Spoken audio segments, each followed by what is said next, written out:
Welcome to another episode of Behind the Dreamers. I'm Jennifer Loading, and we are talking to the achievers, the creators, the magic makers, and the dreamers. These are our friends. These are your friends, and they are living the extraordinary.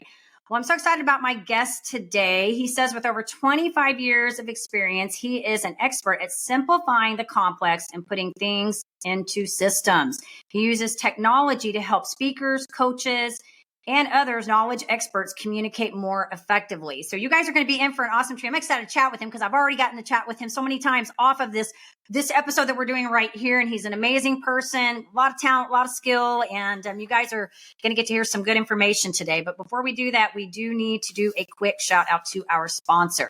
This episode is brought to you by Walt Mills Productions. Need to add excitement to your YouTube videos or some expert hands for editing? Look no further. Walt Mills is the solution you've been searching for. Walt is not only your go-to guy for spicing up content, he's the force behind a thriving film production company with numerous titles in the pipeline. Always on the lookout for raw talent, Walt is eager to collaborate on film and internet productions. With a background deeply rooted in entertainment and promotion, Walt Mills leverages years of skills to give you the spotlight you deserve. Want to learn more about Walt and his work? Head on over to waltmillsproductions.net and let your content shine. Okay, so with that, we're going to bring our guest on the show today. Ely Delaney is an automated systems strategist and a best-selling author. He's the founder of the Networking Like a Rockstar course. And as I mentioned earlier, 25 years experience helping people simplify things. So Ely, welcome to the show. We're so excited to have you here today. My pleasure to come hang out with you today. This is going to be fun. And you got your Meet Cool People on the background because you got an awesome podcast and I love it. Got to have the Meet Cool People. That's the whole point of life. You know, it's like I always tell people, they always get confused about the fact that I'm an automation guy. And I'm like, yeah, but I automate everything I can so I can do the stuff that I can't automate, which is having real relationships and meeting cool people. And that's kind of where it came from. Yeah, no, I agree with you. And it's always fun to meet cool people anyway. So if you can spend time doing that and getting your work done, it's kind of cool. Exactly. All right. So let's talk about what you're doing. Tell us a little bit about what you got going on there, because I know our people are going to be going, okay, what's all of this about? Okay. So, I'm an old school automation guy. I started with some software that we're not even going to bring up any names, but a software that was around for a really long time back in 2007. They were very early on. Nowadays, automation has become a really common thing. Everybody and their dog is an automation expert.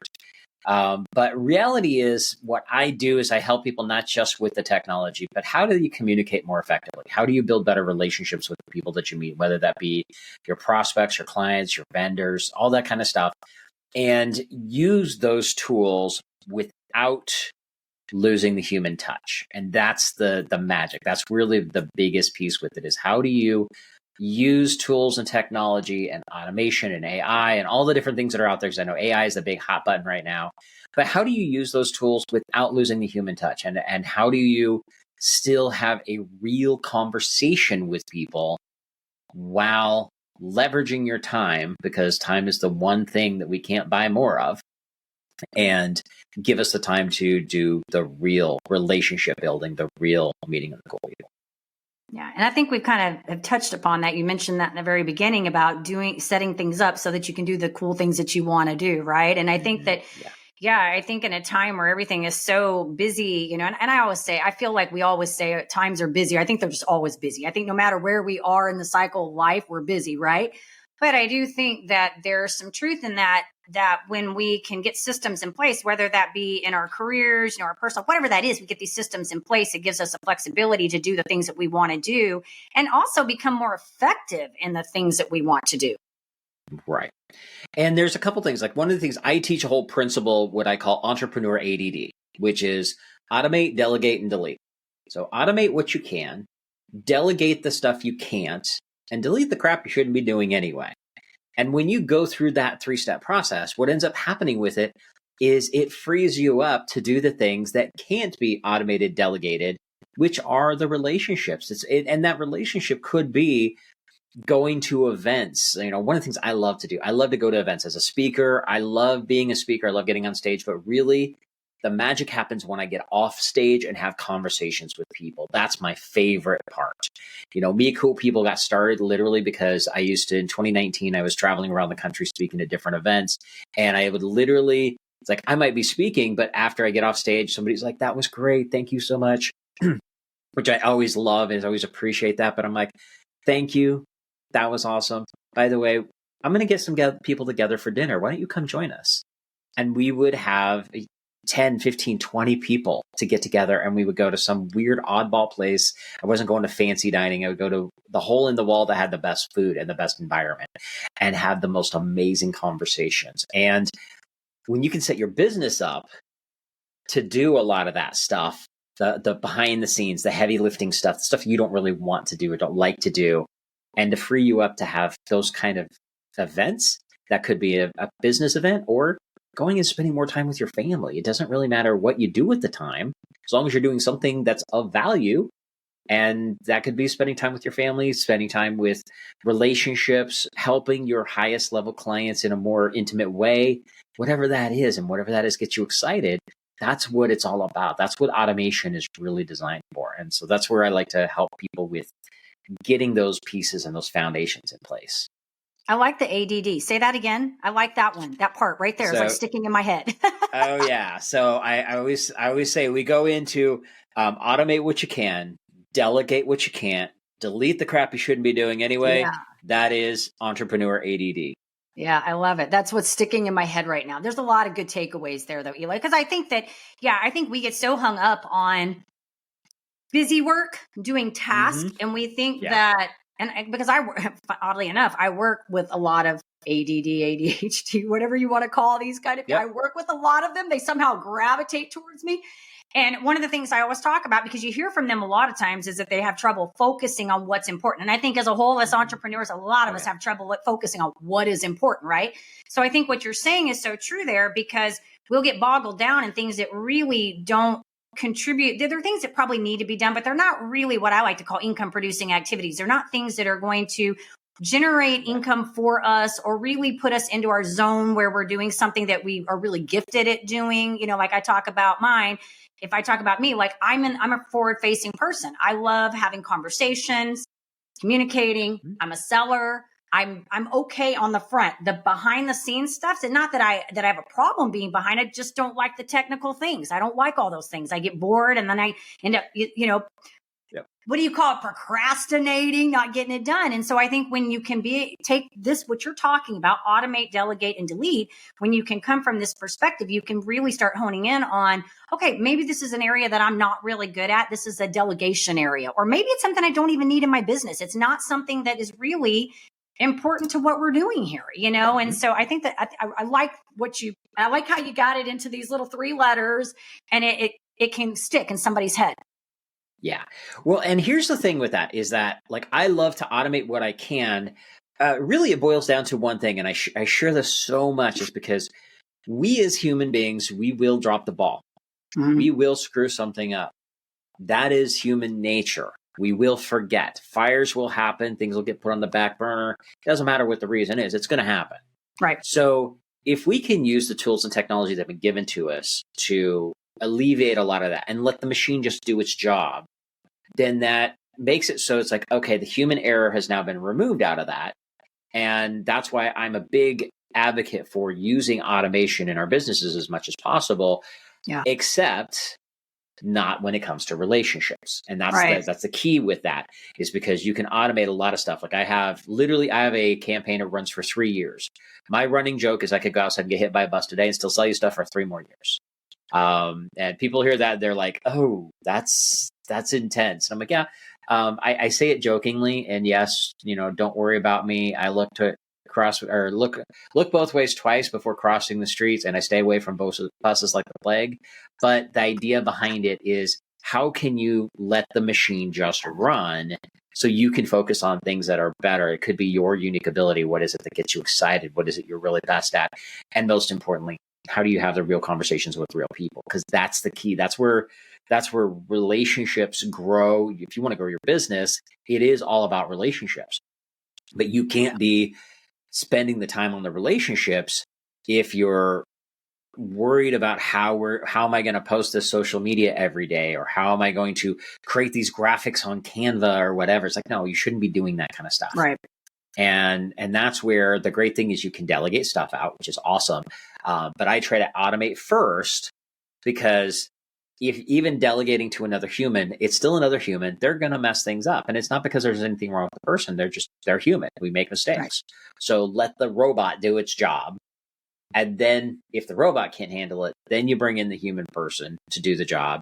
And then you also look at, a lot of times, sometimes I start people with the delete part section first, because it's like, okay, you're doing way too many things that are not important. We need to get rid of some of that stuff. It's amazing too, when you look at other people's activities, right? And you do that, you look and go, why are we working on this? This doesn't, do we even need this? Right? Mm-hmm. Yeah. We're all guilty of it. I think as entrepreneurs, we all are. We all have to take stock of how we're running our businesses and where we're putting our energy. And I do agree with you. Relationships are the most important. It's one of the things, having been in the background with Mary Kay for as long as I was, I recognized that we were all about building relationships, but I didn't really even understand how important it was, even in that context, until I went out on my own and started really understanding the power when you really get to know people, and how you can benefit yourself and them both when you get to know people, right? Because we used to always say, Mary Kay, nothing happens till something's sold. And you ain't going to sell anything unless you get to know people, because you can't, you may on an off chance make a sale to somebody on a quick sale, but in order to retain a client, you're going to have to build a relationship. So I love what you're doing. So quick question, because I like to talk about, the entrepreneur journey on here. And how long now have you been in business for yourself? We're going on close to 30 years. Okay. So you've been doing this a long time then. Yeah. Yes. Okay. So this is my second business. The first one was a web and graphic design agency. I grew that from my dining room by myself, worked in insane, crazy hours. I ended up growing it to the point where I had an office. I had 5 employees, closing 3 to 5 contracts a week. We were killing it, growing like crazy. And then I realized I didn't like having an office, and I wasn't sure I liked my employees either, and had to make a change and delete. Yeah, you had to delete. I had to delete. I did. And I deleted, I restructured the entire thing. And the funny thing is that as soon as I did that, I went through that process, that delete phase. And as soon as I did that, the monthly income dropped by 10K a month, but the profit increased by 20 by doing that. Right. Because I became more streamlined and I focused on the most important things. Yeah, I'm glad I asked that question, because that's an important concept right there. Because a lot of times people think they're looking at the dollars coming on, but then they're not really looking at where their money's going. And if you're, making this, but you got a lot going out the door because you're not automating and deleting, right? Getting systems in place, then you're wasting a lot of money, and you may not be taking in as much as you think. So thanks for sharing that. Oh, you're welcome. It's a good point. A lot of people, and I think we all, I think all of us, some entrepreneurs, I feel like, get in and they stay in their same, they get their business and they kind of stay through the whole time in that same. And I think a lot of us, we sort of evolve, and sometimes it, goes into something else. But I always talk about these nonlinear paths, and I always feel like we sort of do similar things, but we get better because we evolve and we figure out where our strengths are, and we extract the pieces that were really good, and we start to capitalize on those pieces, right? We get smarter about where we need to be placing our energy and effort. Yeah. It's, at first you're just trying to survive. Like when you first come out as an entrepreneur, you're just trying to survive and make it in the world as, okay, I'm going to start my own thing. And there's a lot of excitement with that, and it's new and it's scary. And so you're fumbling a lot. Over time, you start realizing, okay, here's the things that I'm better at. Here's the things that I might be great at. And this is a really important one, because I've suffered from this multiple times. This is stuff that I'm really great at, but I hate doing it, so I shouldn't be doing it. And over time, you kind of need to document that. You need to really write down, these are the things that I'm great with. These are the things I'm not great with. These are the things that I enjoy doing. And these are the things I can't stand to do. And really write that stuff down, because that will shortcut your learning curve and your growth and scaling capability once you define what those pieces are, because then that helps you define, here's my piece of genius and where I should be focusing. And you realize all these other things are things that you really shouldn't be focusing on. It's like, for a great example for me, because I come from a web design background, and I did that, like I said, it was almost 30 years ago. So I have design experience, I have coding experience. But today, when I'm working with my clients, the worst part of my time is when I'm in there helping them screw around with one of their websites because something isn't lining up quite right. And I'm like, why am I doing this? I shouldn't. Why am I doing this? Yeah. Yeah. And the sad thing is I actually kind of enjoy it, but it is a very, very bad use of my time. Yeah. And I should be focusing on strategy and things like that. And so you have to, no matter where you are in business, whether you've been around for a while or just starting out, especially if you're starting out, do it now because you'll save yourself a lot of headache down the road. Start making those lists of things that, again, it's like, what are you good at? What are you not good at? What do you love doing? And what is it that you can't stand doing? And kind of put those lists together, and you'll start seeing where in the matrix they all fit in. And those are the things, like when you can, it's like, okay, I don't like doing this thing, but this is a repetitive task. Can I put a little bit of time in that's going to cost me a bit more and I'm not going to like it? But if I put it in now, I can automate it and then it just works. Yeah. Which is what I help a lot of clients with, is like, they're things that they don't like doing and they fumble around them. And it's like, let's put in the work right now, because once you build it once, and you might put in 40, 50 hours to build it in, but the first time it's done, it's literally going to work for you for the next 20 years. Yeah. Is that a good trade-off? Yes. And so you'll start figuring those things out. And again, anything you can automate, take advantage of that and use it. Anything, again, except your relationships. You've got to have real conversations with real human beings. Entrepreneurs, are you ready to level up your leadership skills? Tune in now for an exclusive offer designed just for you. This is my time. Did you know 63% of consumers prefer businesses aligned with their values? Recognizing your core values isn't just vital for business growth, it's the bedrock of effective leadership. Whether you're a seasoned entrepreneur or an aspiring creator, identifying your core values is a key step in constructing the framework of a successful leader, enabling you to lead authentically, expand your business, and live life on your terms. Never settled on play, putting the kettle to flame. I go 100 all day, foot on the pedal, no brakes. 10, 9, paid on my dues, waited in line, 8, 7. Are you ready to access tools to kickstart your leadership journey? Unlock a treasure trove of insights and get your free resources at www.linktree/Jennifer Loading. Take that crucial first step toward realizing your leadership aspirations and elevate your leadership game today. Ready to shine. That's good, Eli. All good. So because you've been in business for a while, this is probably going to be maybe not a tricky question. I don't know. But I think a lot of times, when people hear these episodes and they hear somebody like you or myself who's been an entrepreneur for many, many years, they look and go, okay, this is where you are right now, right? Like somehow you skipped all these years and went from here to here. And you've said some really valuable things about learning how you had to learn to automate and, delegate and delete or whatever. You've learned these have been skills that you've acquired through your time as an entrepreneur. But for somebody listening to this, they're going, well, okay, so Eli probably, might have had this easy. And you and I both know that is not the case because it never is an easy journey down the entrepreneur path. But I would love to know, like maybe if you can remember a time in the beginning when you were doing this, maybe a struggle aside from the part where you had to learn, to figure out what was good, what you were good at and what you needed to move, and maybe another struggle that you faced coming into this entrepreneur space. Okay. So, we can go back to actually even for my design agency was actually one of the biggest ones, which was when I hit that point, like our business was excelling massively. And like I said, I went from myself out of my dining room to an office, 5 employees, and we were literally closing 3 to 5 new contracts every week. It was crazy.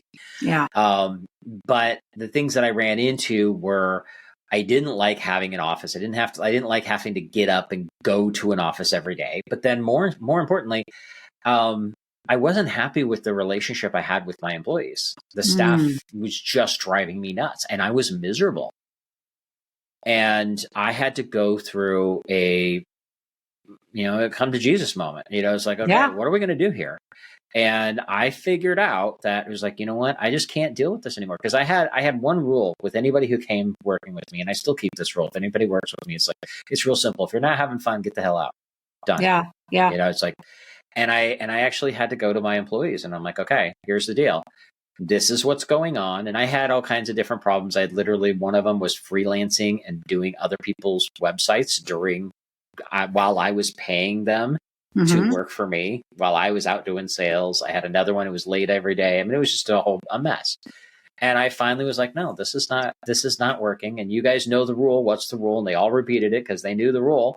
And I'm like, here's the problem. I'm not having fun, but it's my business. I got to do something different. And it was a really, really hard thing for me because I had not just invested in these people that I thought were the right fit. And I had done a lot of above and beyond to help them out with their personal lives and things like that. And so I kind of felt betrayed at the same time too.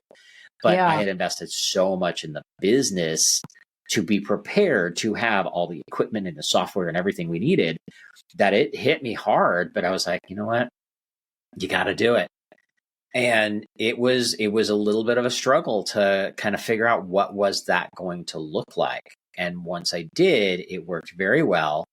And it's one of those things, it's a learning curve. You know, we all go through these kind of things. It doesn't matter what kind of business you have or how long, or if you have business experience. Like for me, when I started my business, I had no idea. I couldn't even spell entrepreneur.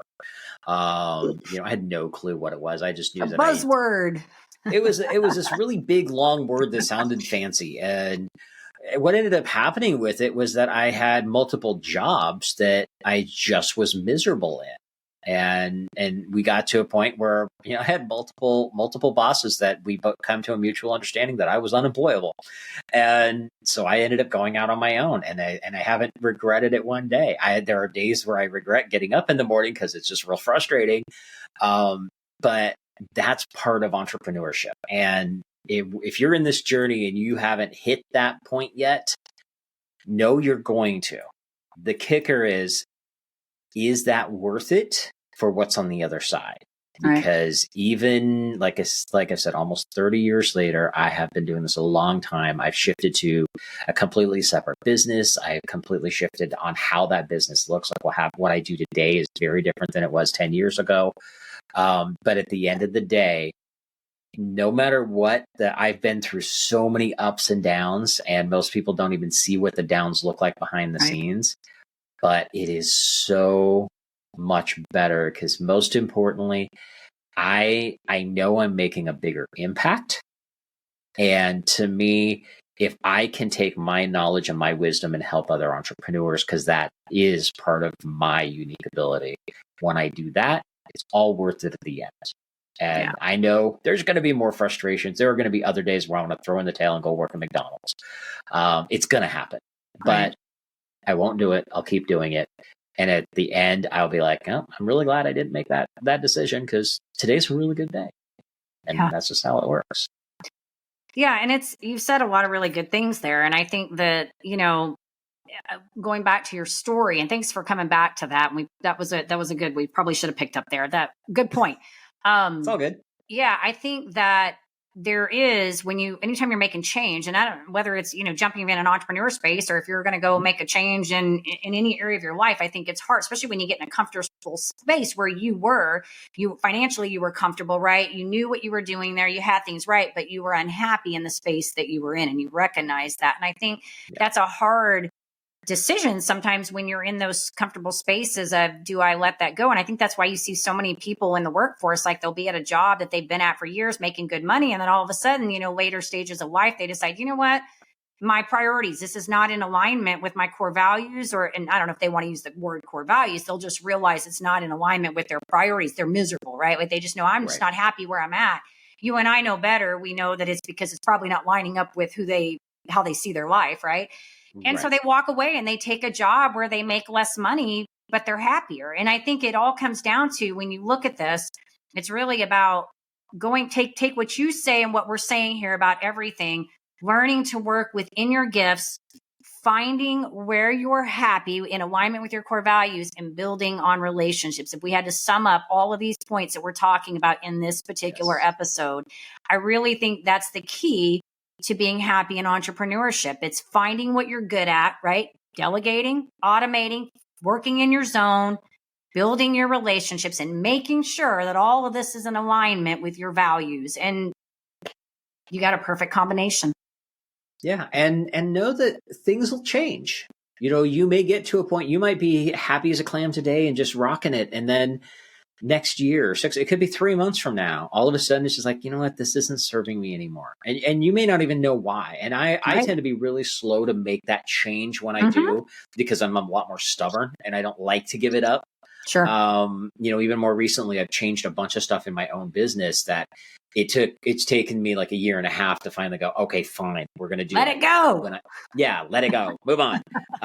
Because some of us are stubborn and slow and, it happens. But know that those kind of things are going to happen and it's okay. And you are going to resist it because human beings by nature don't like change.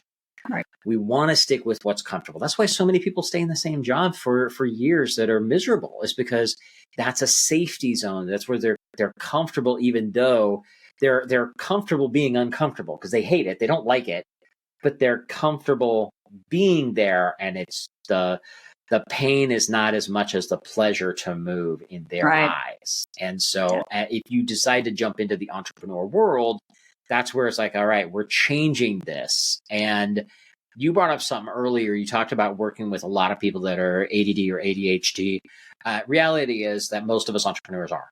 Okay? Absolutely. Whether you've been actually diagnosed or not, chances are, if you're an entrepreneur, chances you are probably you are. Right. Just admit it. Just be okay with it. Yeah. Here's a cool thing: is like when I had somebody early on when ADHD was still kind of a new thing. I had somebody that's like, well, I went to the doctor and I've been diagnosed with ADHD. I'm like, oh, really? We had no clue. It's like just totally joking. It's like, by the way, how much did you pay for that? Because I could have told you the same thing for half the price easily. Embrace it. No, because all that is your brain is wired differently, and entrepreneurs, by definition, entrepreneurs solve problems for a profit.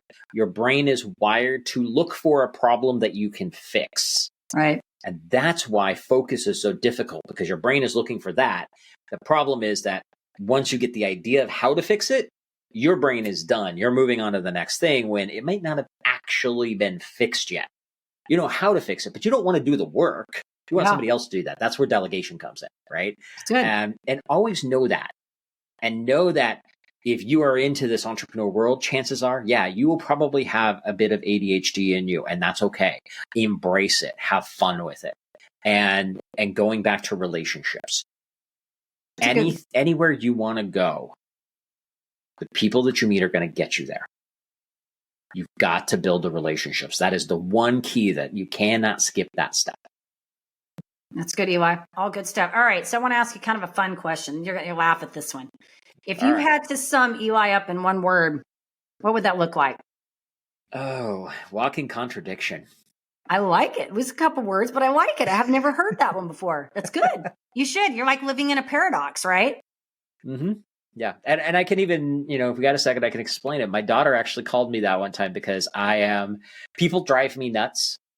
We see all the silly, all the silly, stupid things. And my daughter's like, you always talk about how you hate people because they drive you nuts, but you love people. You're hanging out, you talk to people all the time. You're like a poster child for what not to do on stranger danger because you talk to anybody, anywhere.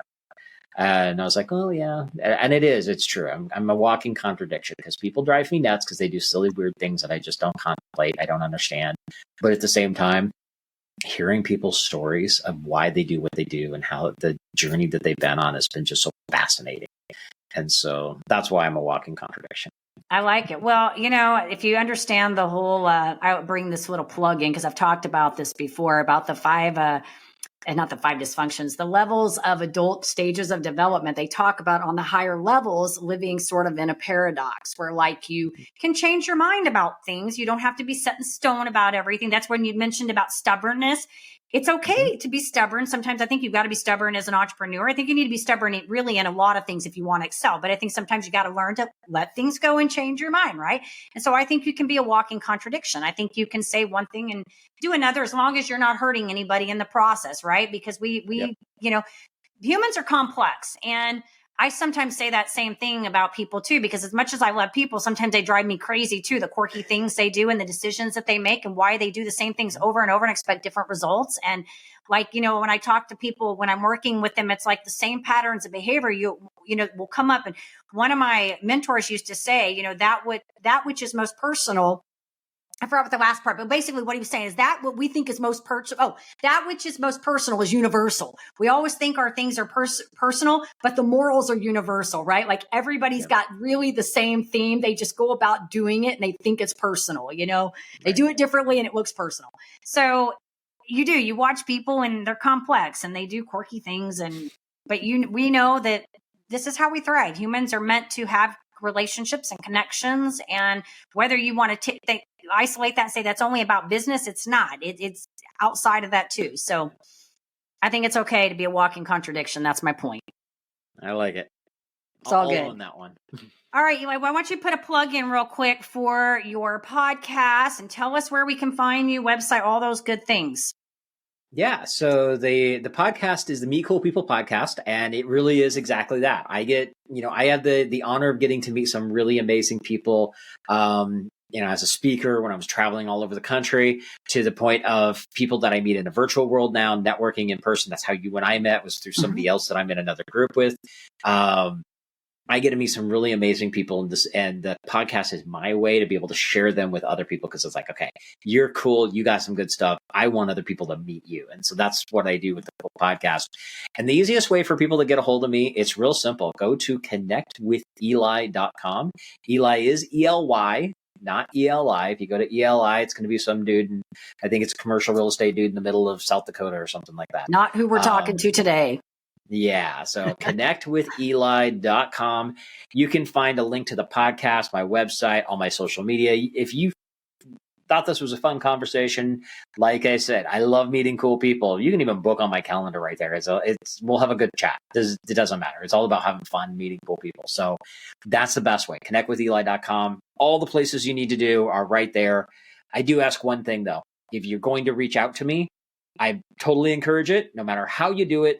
But please say how you heard me. You heard me on this show, because I love to know, where am I making an impact? Where did people come from? Because I would not have met you if it hadn't been for Jennifer. Yeah, I mean, that's really where it works. So if you're reaching out to me, make sure you just put a little note with it. Absolutely. Good stuff, Eli. We'll make sure too, when we get, all the bells and whistles on there, we'll get some plugs in there for you too, so everybody knows where to find you. So, and your website looks nice, by the way. I checked it out. Lots of good stuff on there. So our people can definitely head on over there and see what you got going. And if they need to automate, some systems, then you're the person they need to be chatting with. So definitely. Love to chat with them about it. All right. And then, of course, we do want to say to our listeners, if you've enjoyed the show, head on over to Apple, give us a review over there. You can head on over to YouTube, subscribe. And as I always say, in order to live the extraordinary, you must start. And every start begins with a decision. You guys take care, be safe, be kind to one another. We will see you next time.